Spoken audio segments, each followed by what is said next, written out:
Sharing is not option. You can request multiple presenters sharing for this meeting. Send request. Okay, John, I think I just sent you something.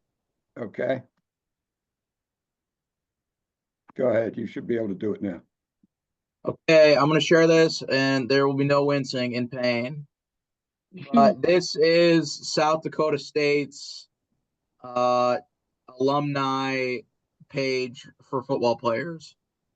And so I didn't know, are you looking for something that has a similar feel to where I know you want to be there to network. So, like, obviously, you could put a networking tab up here.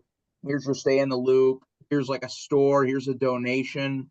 I know we kind of talked about that, kind of trying to not necessarily revamp the site, but make some stuff available on the site, like actually like signing into a membership, having a donor perfect type of deal where you're not trying to look at an Excel document because the problem is JR, you do so much and so good that if your computer would crash tomorrow and we'd lose the Excel doc, we would be up hell and high water for the moment being.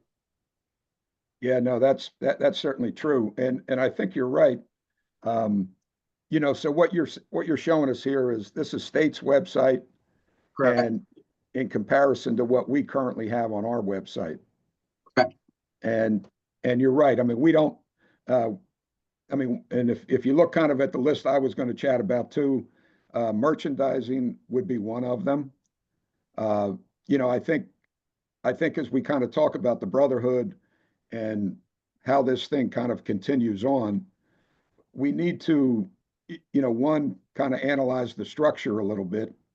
But in addition, it's going to be, what kind of revenue sources can we create and generate? And we're not talking major money here. I'm talking like somewhere between maybe 20 and 35,000 tops.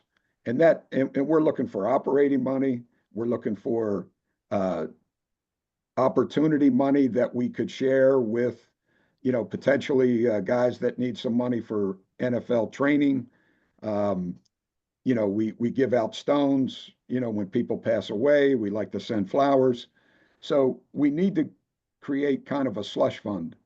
And I know Katie, you've been on our website. Uh, we don't. I mean, I sponsorship.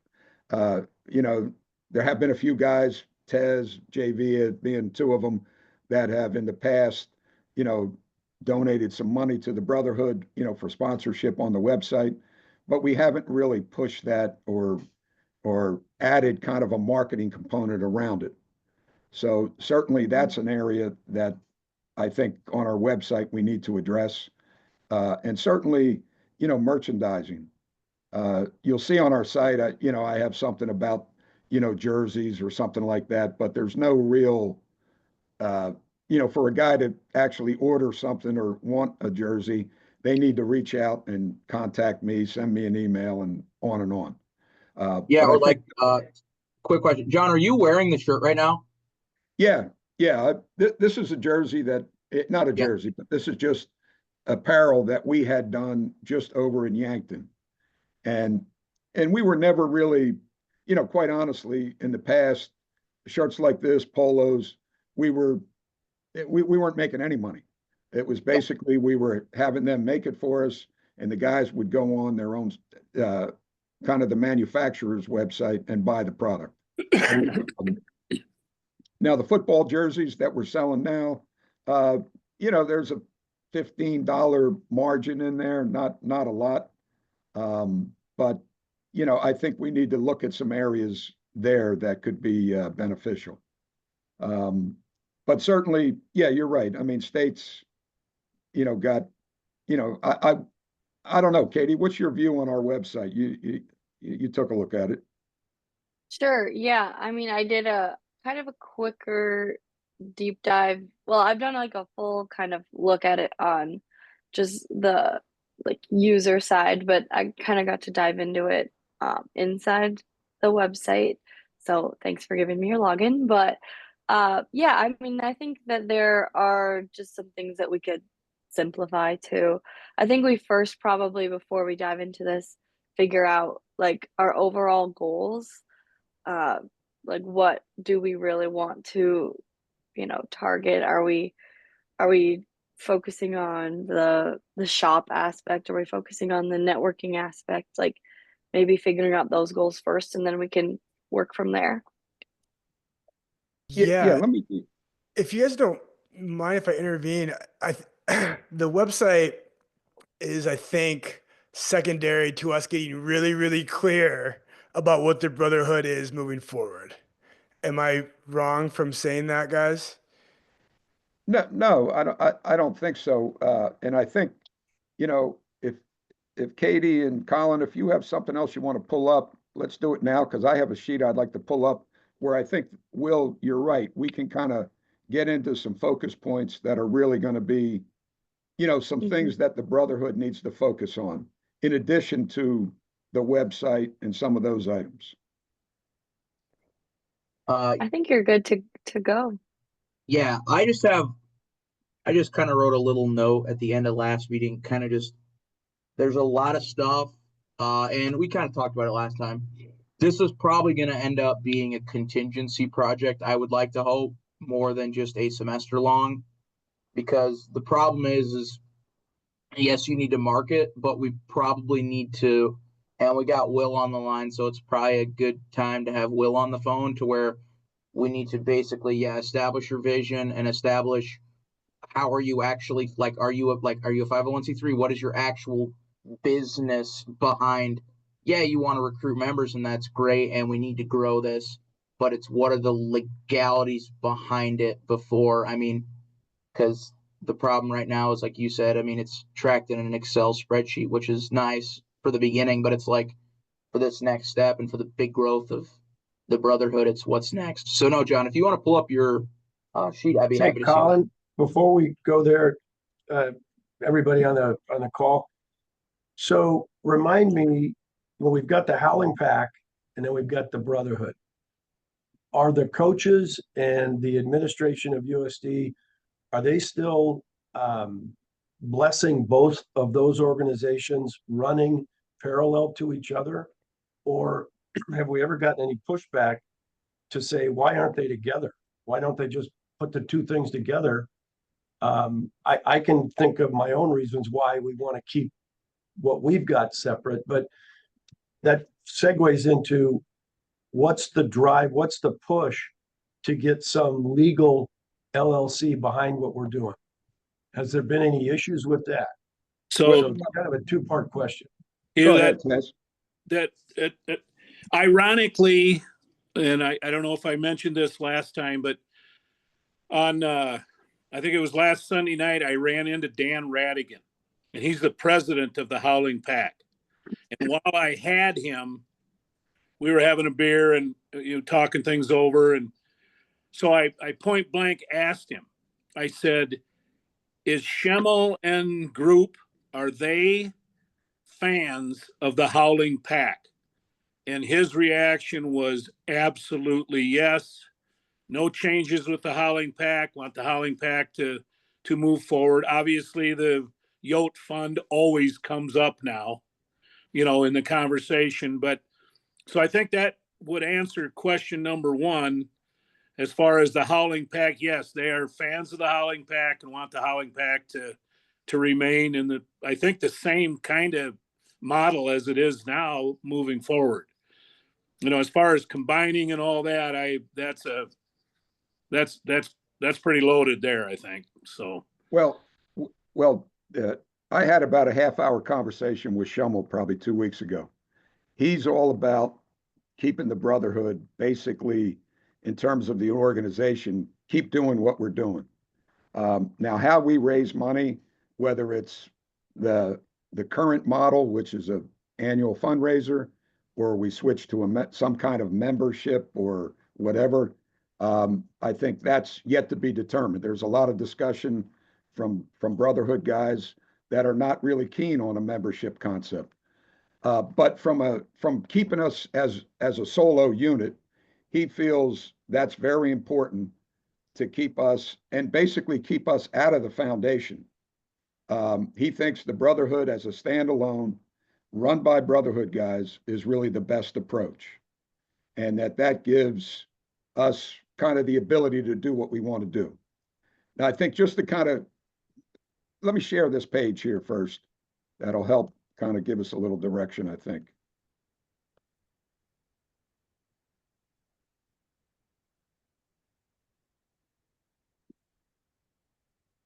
Can you guys kind of see that? Yes. Yep. So, let me just walk down this form here a little bit and kind of the thoughts behind it. So last week, Alyssa comes out of the foundation. She was with them for 7 or 8 years. When we first started the Brotherhood 10 years ago, the first move where we tried to get people's names and address was out of the foundation. In the very beginning, that we didn't find it very helpful, but of course we were not sophisticated enough to really dive into it either. But I think it's a good recommendation that was made last week that we should go back to the foundation to get updated information on all football alumni, and then take that, kind of merge it with what we have now, and kind of make that list, get it updated.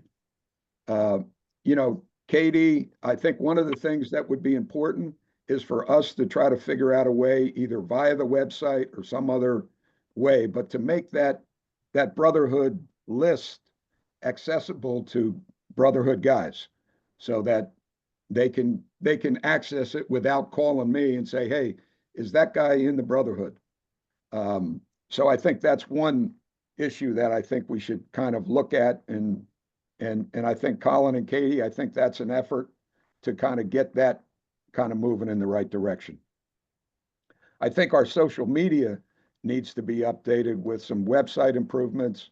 I mentioned the sponsorship opportunities, merchandising, our Facebook, Instagram, Twitter. I think all of that needs to be integrated, because I know times I'll try to, from the website, try to add a LinkedIn information, and they say, well, that's a personal account, it's not the company account, and so on. So I think that's a situation that we need to look at, cleaning that all up. The structure, you're absolutely right. And we've had some feedback, and I think, Colin, I think your area of expertise seems to be in the business environment. I would kind of ask you to kind of take a look at that, in terms of, the cost versus the benefit for us, the LLC versus the nonprofit. From what I understand of going the nonprofit route, very involved from a tax component, filing, and a lot of those things. And from the money we're talking about trying to develop, we would probably eat up the majority of it in accounting fees or legal fees.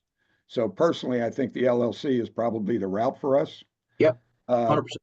Yeah. Now, to your point, Hugh, about why an LLC, at this point, any revenue and any money that's getting generated is kind of running through my, I did set up a checking account there in Vermilion at Core Trust, I think it's called. And it's called the Coyote Brotherhood, but it's under my, social number and everything else. And I think as we kind of move forward and try to do the things that we're hoping to get involved with, it would be nice to have a little slush fund available that we either generate money, plus there are ongoing expenses. All of the social media stuff that we're doing is not free. That's monthly cost that's going out. And so I think, and here again, I think from a future perspective, no one's going to be interested in kind of taking over, in a sense, or taking a lead role in the Brotherhood for free. I mean, that's probably the reality of what we need to kind of look at down the road. So I think we need to kind of look at it a little bit more as a business. Like I say, we're not looking to generate big money, but enough money to keep some interest as this thing gets passed down, and enough money to kind of keep it operating without coming out of people's pockets per se. So I think that's important. Now, those of you who were on the call with Coach Johansson the other night, or have listened to the tape version, there was a big discussion about player engagement. Now, me personally, I've been a big fan of player care, player engagement, player development. You know, I got exposed to it about 2 years ago, and I've taken a couple of courses and classes in that. Um, and basically, I think Coach Coach Johansson kind of made the comment that South Dakota is never, not in our lifetime, do I envision that it's going to be able to be competitive in the NIL world. Those resources, you know, to compete with an, you know, FBS schools and that, it's not going to happen. So how do you keep players out of the transfer portal? How do you keep them in Vermilion? And so his number one goal as a head coach is looking at retention. How can we keep the players on campus? And he really feels that the Brotherhood, what he talked about the other night was the Brotherhoods getting involved with the freshman class, not the seniors, include everyone on the team. That he wants to see us kind of really work and get close. Where his example was, he said, I want guys to be able to text players after the game, say, hey, great job, or that was a nice block or a great touchdown, and have that kind of interaction. And I think from a player engagement standpoint, I think that's where the Brotherhood can be powerful. And I think we can be extremely effective in taking our, you know, our network, the guys that have passion for Coyote football, and it's not a money play, it's a person play, it's a one-on-one play. And I think, you know, we can expand our events. You know, the thought's been since that meeting the other night, you know, I think we're going to look at opportunities to actually have a golf outing in the summer when the players are more or less free, and have it basically a Brotherhood and a player golf outing where we could have, you know, play 18 holes, maybe have a hog roast afterwards.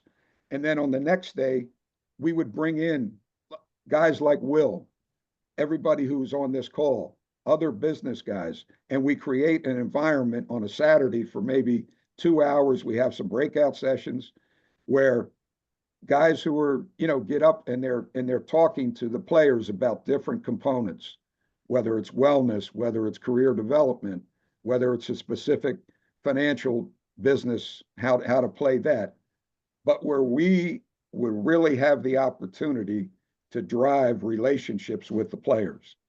And I think that really is going to be the ongoing mission of the Brotherhood. And what that will do is that will help both sides. I mean, right now we come to games, and I'm talking maybe say myself, I come out to a game. You know, I might know of the quarterback's name and one or two other guys, but I don't have any relationship with them. But if we can develop relationships outside of football with these guys, that's going to make things fun.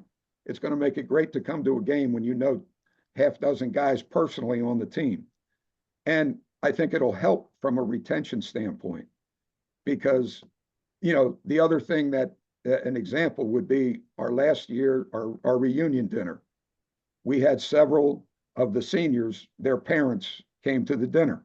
And in talking with them over that weekend, they were very impressed with what the Brotherhood, the caring part of the Brotherhood, and trying to help these guys with their career development and just mentorship on and on.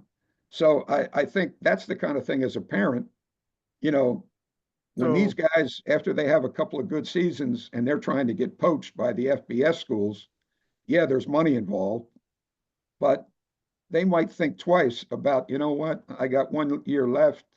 I've been developing as a player. Vermilion's been good to me. I'll just stay here because I think I can make a shot at the next level. So John, I got two comments on all of that. I think it's all the list of things you talked about are great, and we should really build up on all that. But one thing about the parents, is there a way, or are we limited to reach out or at least keep the parents or the the guardian of whoever these players are also involved, maybe once or twice a year, shoot out something regarding the Brotherhood to the families. And then the second thing that I'd suggest is some of us that played back in the 70s and maybe early 80s, do you remember we had a coach of the week where there would be a guy that lived, a business owner that lived around Vermillion, and he would show up during practice and or game day just to be part of the activity of the whole thing. I could remember a few guys that would show up during practice and they became lifelong fans of the Coyotes. And you guys can think of a few names yourselves. I mean, Moose used to do that. Think of a whole bunch of them, but I don't know. Did they still do that? Will, did they do that when you were there, called a coach of the week? Not formally a coach of the week, but we brought in guys all the time. Yeah. Okay, perfect. Yeah.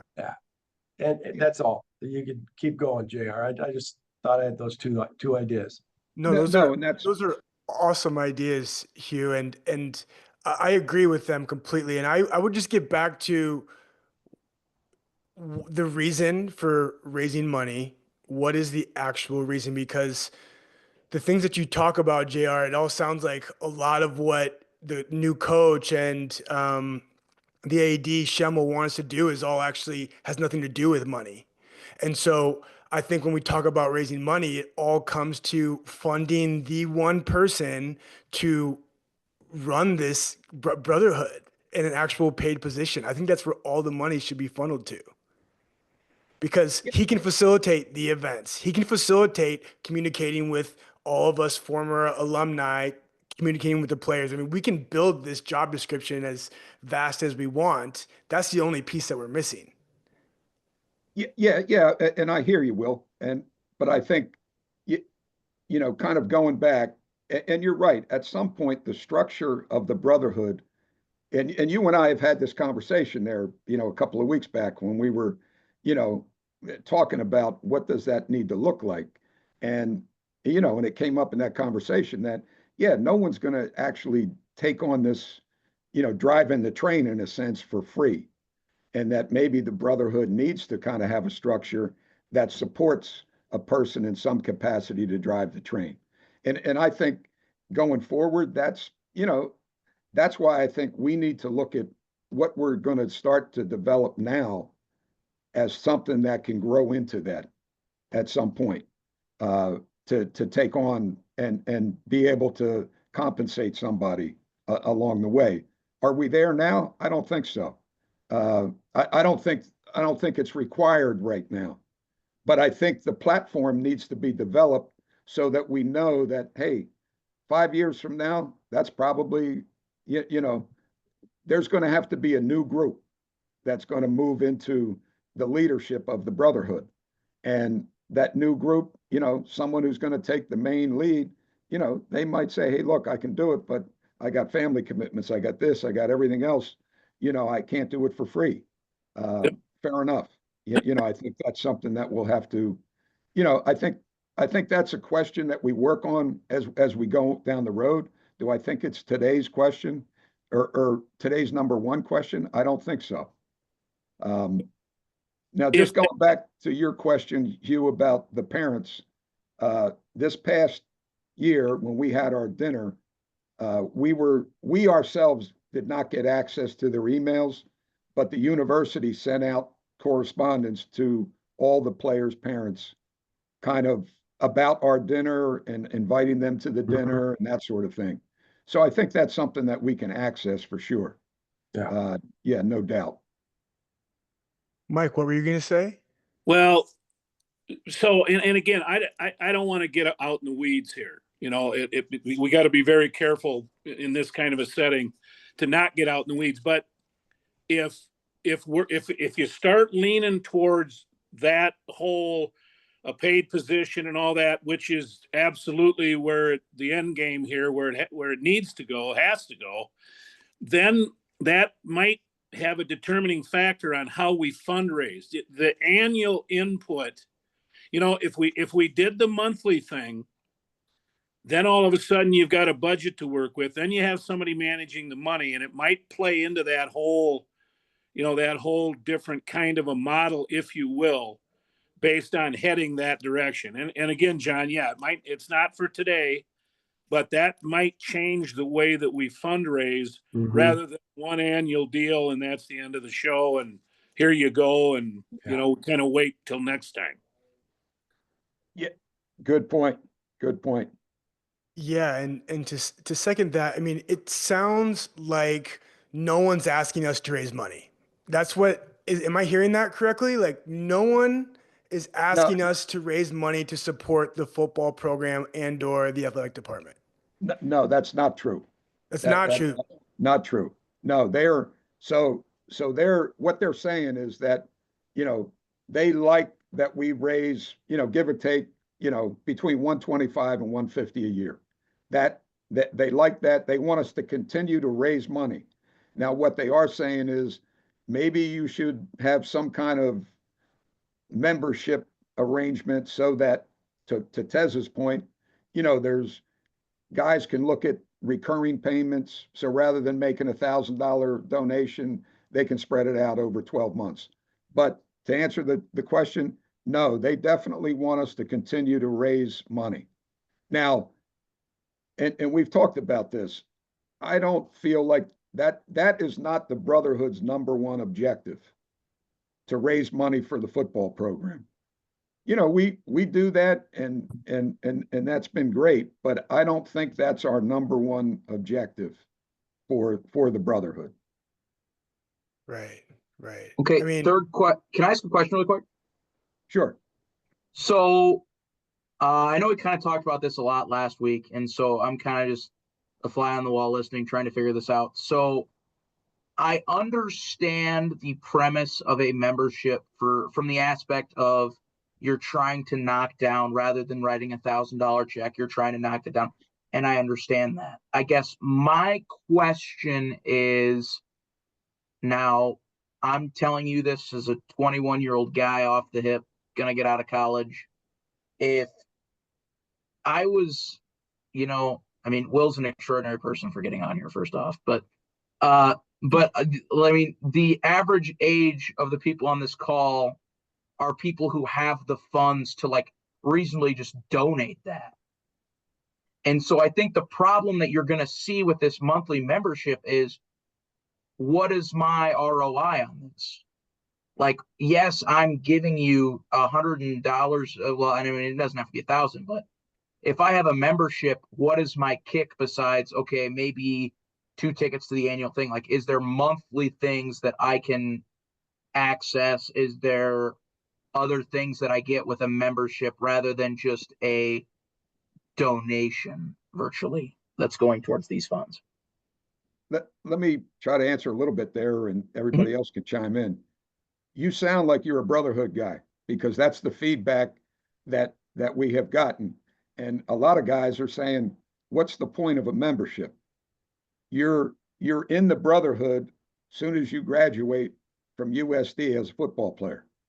No one has to pay a dime to be a Brotherhood member. Now, to be honest, this membership is being brought up by the athletic department. It's not something that the Brotherhood is saying, oh yeah, we need to move. No, this is the athletic department suggesting that we go to a membership. And the feedback so far has not been positive. Guys like the way it's been working. If you want to donate money, you donate money. You don't have to donate to be a member. I know I know you got some views on that yourself. What's your chat? No, I agree 100%. I don't like the membership flag or category. We've always been all inclusive of anyone that has played at the school that wants to be part of our group, and we welcome them whether they give money or not. And we've always encourage people to donate, even as little as it might be. I just think we should continue with that. and what, John, you've always been real supportive of is the numbers. How many people do we have that are contributing? Because it's like anything else, once you get your foot in the door, that person, if they're uh, every year they make some contribution, over time, maybe that might increase. Um, and it's inclusive of everybody that has been at the university and played football. So I think it's just kind of what you call it. I like the fact that we could create reoccurring income every month. Now, would you say that that's what you have to do? I mean, you could do whatever you want. You could contribute at any time, but what you could do is just set a reoccurring charge on your card or your checking account that would be $10, $20, 100, 200. And it's no different than over these years as we've raised money, we don't really, we don't categorize people. And I do not like the fact whether we categorize them by age or categorize them by contribution level. I know that's very common, certainly in the Howling Pack and this new fundraising program that the universities put together. I mean, you got to give them so much money to be in a certain category for the benefits. Our benefits are just our camaraderie, our caring for each other. That's the benefit that you get. It doesn't matter how much money you do. So I would hope, and I don't think we're going to go with this membership tag, but I don't know what you call it. And maybe we don't call it anything. It's you're just contributing. You're a Brotherhood member virtue of just by playing at the university. And so anyway, that's kind of the way I see it. Um, I do like the fact that the recurring revenue could be established and would function quite nicely. And maybe what we do on the Brotherhood weekend is just explain the new program. And, just like we've always done, we ask people to just participate, but we never tell them, hey, do this for this amount and you get this, you get a jersey, you get, a better seat. I mean, uh, I think we could still stay with the same format that we've done for years, but by setting up this account where you make a contribution, put your credit card in there, run that, and it's just reoccurring. And I think that's a good way to go because I think we'd have more consistent contributions with a format like that. Um, and so certainly I think, um, for us, we're all about camaraderie. And so I think we don't want to lose that focus at all. Yeah. Can I chime in for a minute? And so we're kind of staying on schedule and things. I like the idea of having within that 60-day window or 90-day window or whatever it is, JR, that we start the fund drive. Yep. It gets everybody excited. It gets them pumped up. They get a whole bunch of emails and texts, and they talk to their buddies they haven't talked in a while. And then all of a sudden there's $150,000 at the end of that period of time. And then it's a great momentum to go into the weekend where we're all supposed to show up for a game.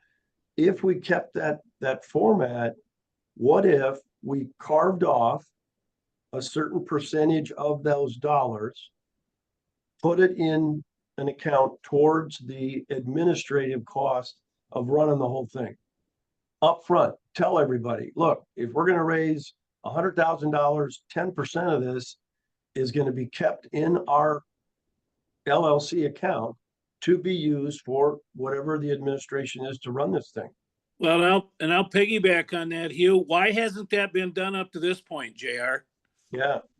Yeah. I mean, good question. Good question. And I've had conversations with Noah because when this, as we were raising more money, and this was prior to him being president, and I had said to him, I said, hey, Noah, yeah, I mean, the operational costs are, annually probably about maybe 7,500 to 10 grand, depending on what's going on.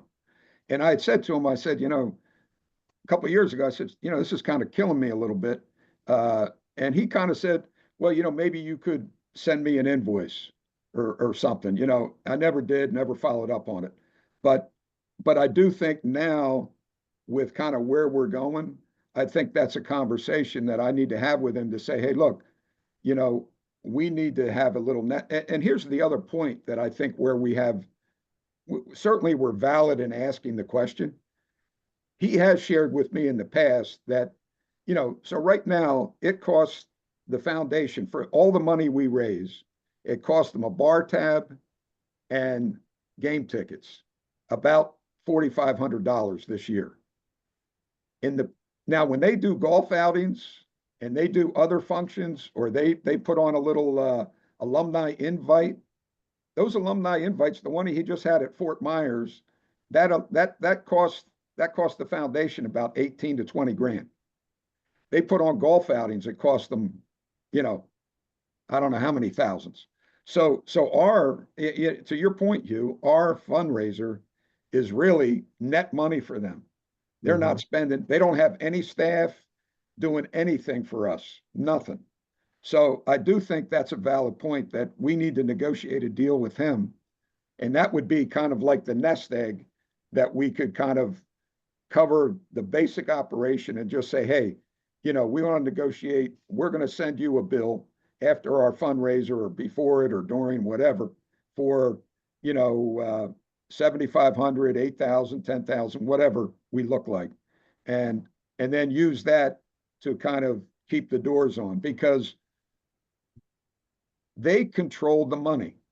Right now, you make a donation, soon as you hit your payment, that money goes right to the foundation account.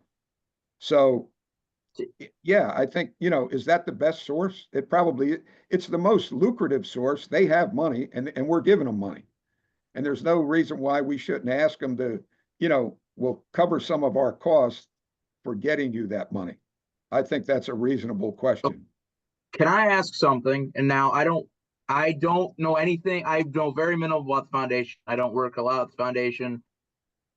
And I don't want to ruffle any feathers by any means. Why has this not been like, to me, it just seems like you're donating to the foundation when it should almost be the premise of you're donating to the Brotherhood, and then once a year or once every month, the Brotherhood is then cutting a check to the foundation.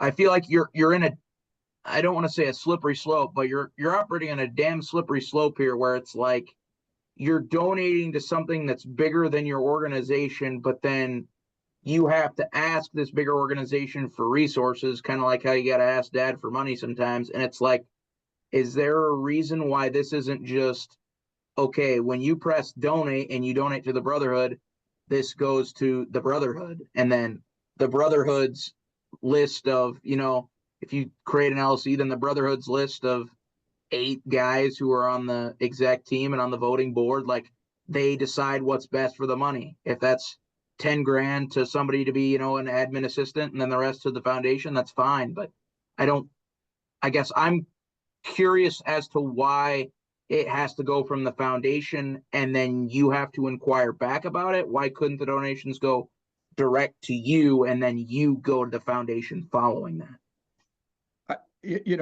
My opinion, I'm sure everybody's got one on it, but number one, the foundation's nonprofit. So for guys who are interested in the tax deduction, that's, we could not give them that if we're a nonprofit. If we're not a nonprofit, we can't give them a tax deduction. But and I think maybe the so-called, I don't know if security, but when we first started out, we just kind of like, oh, here's the way we're going to do it. We never thought about these questions, but who else might have a view on it? Well, I think you hit on the point right there. When this first started, these questions weren't even a thought. Right. But it's gotten significant enough now, and there's enough going on where these questions now come to the table. And I think maybe we need to reach out and, obviously ask these questions, because I'm sure they've got their twist on it as well. We can bat this ball around a lot, but we need them to tell us why or why not this would work, some of these things. So Hey, Colin, were you go you ahead, showed Joe. us that website for the jacks similar Yeah. to what we have. Do they pay somebody to administer it when their former players donate money? Where does it go? Does it go to the South Dakota State Foundation, or does it go to the JFPA or whatever that's called? So I'm just trying to get a model. Is there another model that we can kind of compare ourselves to? I think the answer to that, Hugh, is it goes. They have an LLC in place. No, they have a 501c3 in place. Oh, is it okay? They do. Oh, Okay. sorry, it says 501c7, whatever that Yeah. means. Hold on. So Yeah, I saw it somewhere. yeah, It's either up or down. it's on their main page. It says is a 501c7 membership group dedicated to connecting former SDSU players. So yeah, so it looks like their membership. What I'll do as an action item, guys, because I have to get going here in a moment. One of my best friends played for North Dakota State, so I'm gonna ask them how they've set theirs up, because I think it's similar to how the Jacks have set theirs up. Okay. Okay. And see if they pay Great. somebody. Yeah. putting that on there, they're doing that for a reason, because that's attractive to a lot of people. Yes. Yes. And even in regards to a membership, if you're going to do it, I think it should be like a low cost. Like we've got thousands of players in the Brotherhood that have played football at USD. I think like $10 a month. If you have 300 players paying $10 a month, that's $3,000, which could fund having this full-time person that we're talking about on top of doing the annual fundraiser. But if that number starts to get high, guys my age will just turn and run, and we're already having a hard enough time getting guys my age to get into the group, right? Yeah. Agreed. It's a volume focused. It's turning into a more of a volume focused effort than, probably has been in the past. Exactly. Yeah, and I mean, we've been stagnant, when you really look at from a donation standpoint. We've been from 132 to, I think we had a high of 170 one year, but it's all in that middle. And, the goal's always been, how do we get to 200 and 250? And even if it's $10, and we haven't been able to get there. So I think that's really the objective. And I think, Katie, I think from a marketing angle, that's really, how do we drive our membership, especially if we're going to expand it? How can we improve the engagement, the involvement with them? That's going to be really critical. And from a marketing standpoint, you talked a lot about social media and stuff, and from my perspective, social media, like, who are we trying to actually appeal to, right? Like, communication is within the group, and so external social media posting stuff, that's not super important. What's important is the emails that go out to this network. What's important is the phone calls of calling each one of these members, trying to get them involved. Like, that's the real marketing. I agree. Obviously, I think having some sort of foundation on those sites would be beneficial for sure, but I don't think needs to be any sort of paid ads or constant contact and posting on there. That's a whole other thing. Like, yes, we can help you in these 2 months with that aspect, but it's also kind of hard to continue that. So I think for sure with figuring out the backside of it, that will help with our communication side as well. And Will, that's a good point. I mean, I'm glad to hear you say that the emails and the phone calls are really much more valuable in communicating than any of the other external stuff. That's good. Yeah. That's good to know. Yeah. Say, like Will, I've got a hard stop at 3, but I've got 2 other ideas that I'll throw out. The first meeting, did someone keep minutes of that meeting? And then is somebody keeping minutes of this meeting so we can send it out to everybody because I'll forget what we Yeah. talked about. And then the second thing is Colin and Katie and anybody else, Morgan Stanley is looking for summer internships, paid internships to come into the Sioux Falls office. And so I don't know if you guys look at your posting board or whatever it's called, but I'm going to send you the link.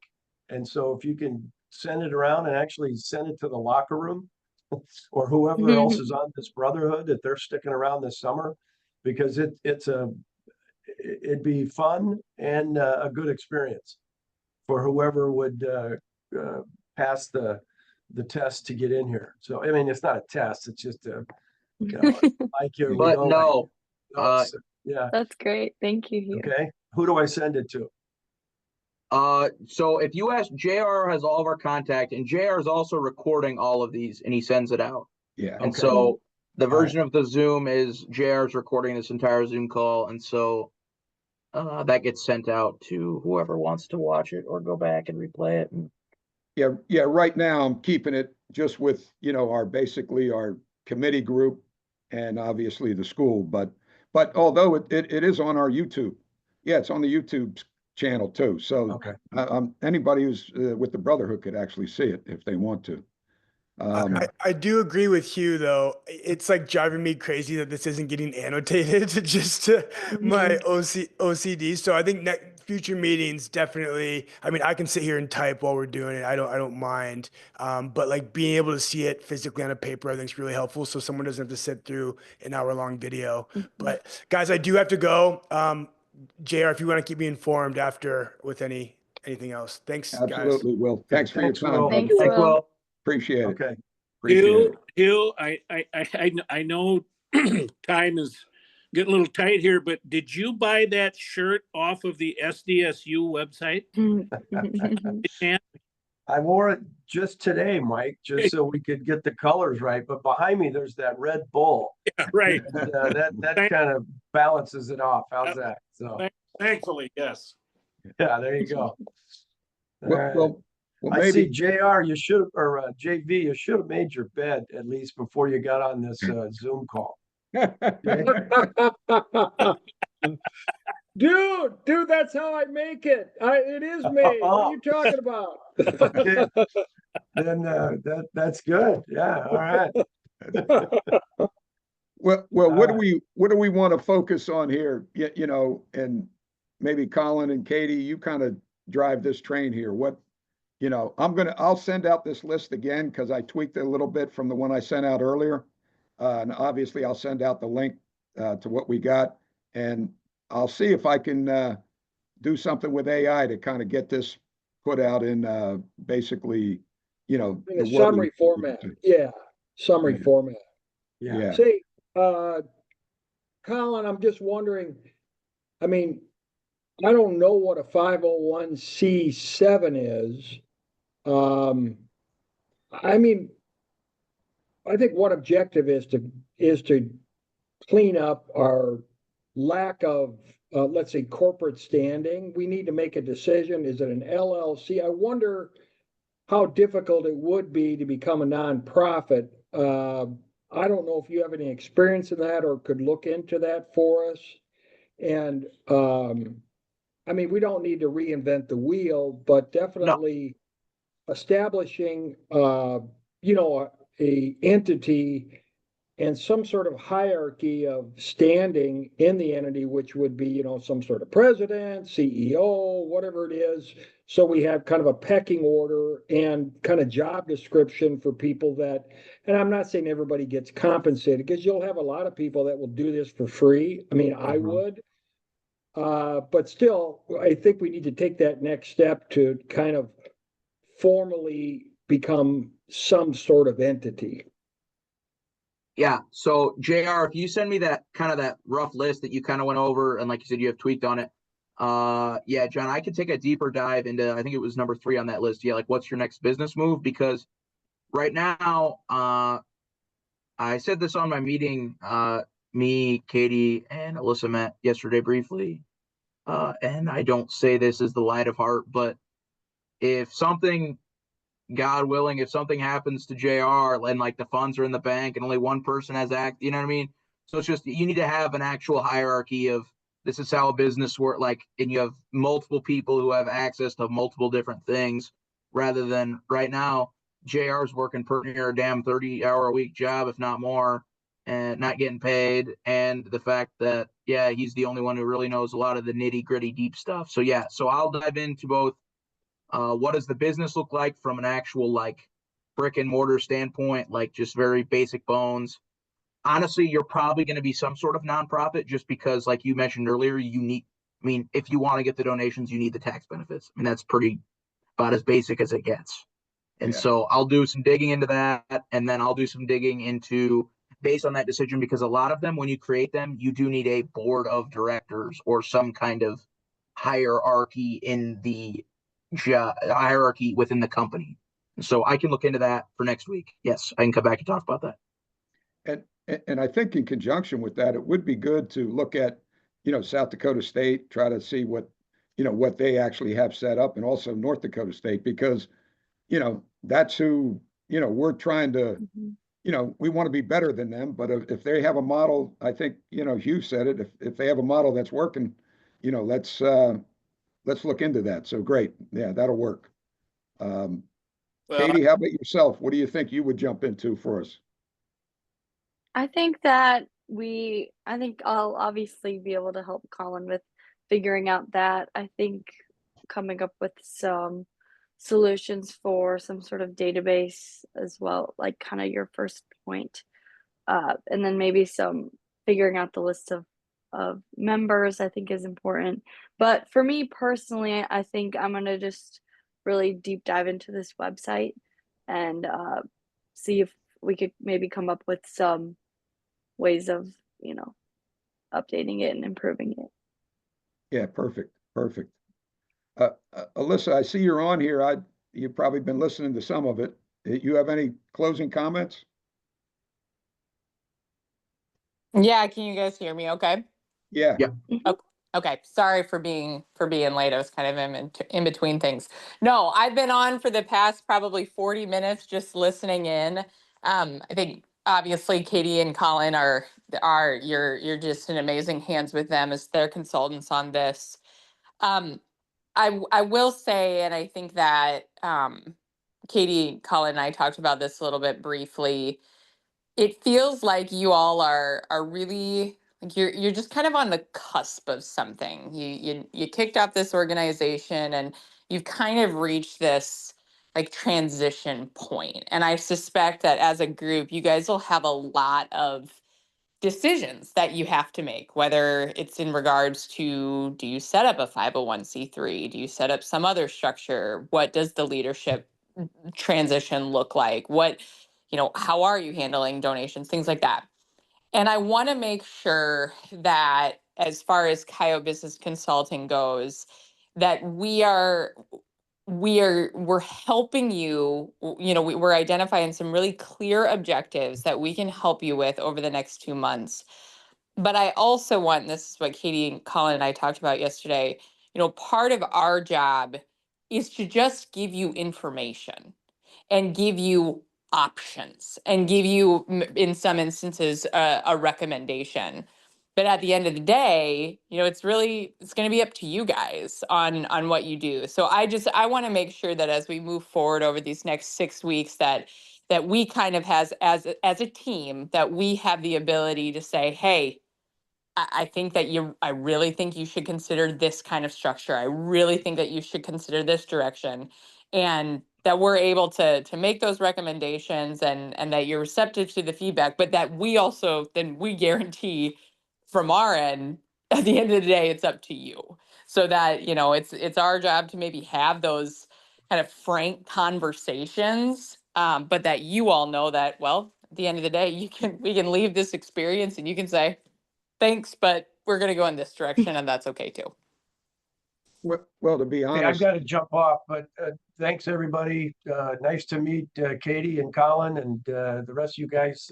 I'll talk to you or see you soon. you, Thanks, thanks a you. lot. Right. Thanks, Good you. seeing Nice you. to meet Appreciate you. it. see you. Yeah, listen, I think that's spot on. I mean, I think that's exactly what we're hoping for, is that you're going to make recommendations on all those things you mentioned. And then I mean, obviously, the Brotherhood, we're already talking about these scenarios and having your guidance to say, hey, we've kind of analyzed it, and here's what we think would be the best way forward. And you're right, we'll make the final move on it, but that's the kind of input that we need. So this will be a great partnership for sure. Same time next week? Same time next week. Yep. Anybody else with a closing comment? No, you guys have a good one. You, Yeah, Yes, thanks have a again. great one. you as Thank well. you all. Thank Appreciate you. it. Okay, care. thank you, John. Hey, thank Thank you, you. Mike. Thank Thank you. you.